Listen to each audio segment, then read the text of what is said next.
एक infinitely long straight conductor है, इसके दोनों तरफ 1 और 2 मेटल रिंग्स रखी हुई हैं।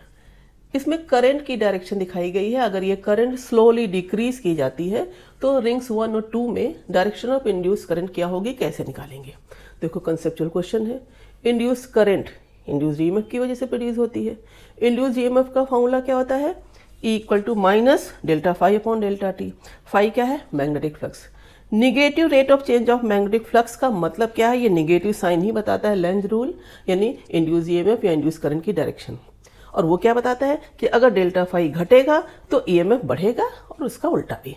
करंट यहाँ पर घट रही है, घटने का मतलब क्या हो गया, इन दोनों रिंग्स से लिंक मैग्नेटिक फ्लक्स भी घटेगा। अब क्या होगा, ईएमएफ ऐसे डायरेक्शन में प्रोड्यूस होगा इन दोनों रिंग्स में कि वो फ्लक्स को बढ़ाए, घटने ना दे।